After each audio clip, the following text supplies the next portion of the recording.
So one of the things that's significant from my first visit here to today is the restoration of some of the external brickwork on the original building, and it's a complete transformation. It looks totally different. How have you managed to achieve that, and is it something somebody could do on their own property at home?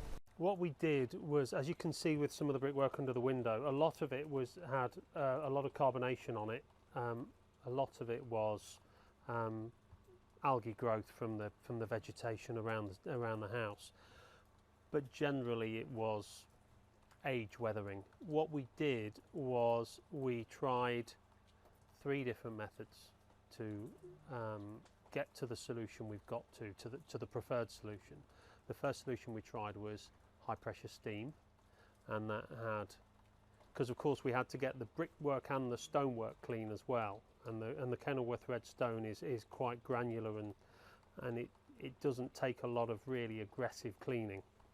So we tried high pressure steam, high pressure cold water, and then we tried a low chemical clean and rinse, and we've ended up with a chemical clean because it's bringing the lime mortar back very well as well. But generally it's something that, given a series of test panels which we've done on various locations around the property, if we can get this back, most people can get their brickwork back, because this was very dirty. Because what I like as well is the extension to the existing building.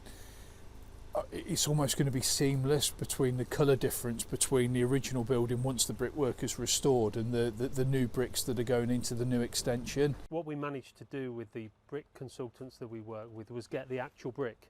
Right. So the actual brick is still in manufacture, and we got the actual brick, and we found one that was relatively clean in an unweathered location and got a colour match. And to be fair, we had to take a bit of a leap of faith there and think that our friends here were going to get this back to this colour. But as you've touched on, we are going to be pretty much seamless between the new build extension, the elements where we've done work to restore parts of the building, and the clean facades. So the building will read as a whole.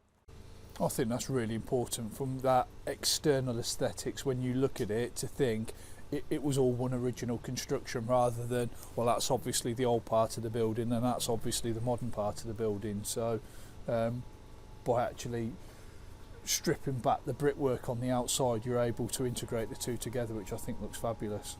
We're just at a stage here where we're doing the initial clean to work through our restoration schedule for where we've got to chop bricks out, etc. And then there'll be a final clean, and then the scaffold will come down.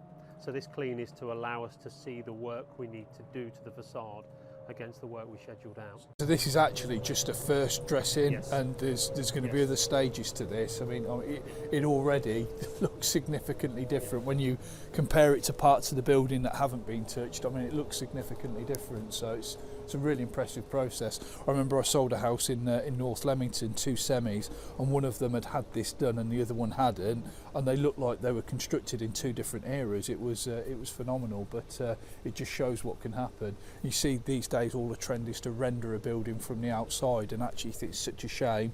You can restore this beautiful original brickwork back to its original beauty. We had CGIs done to envisage how the building was going to look all in one brick, and it's starting to look like the CGI, so we're very pleased with it. Very pleased. But one of the things when we come into the site is the whole way that we approach the building with regard to the way we're altering the landscape is going to change the composition. So the front facade theoretically is going to get half as long again. So it's very important that we were always looking at it as a whole envelope.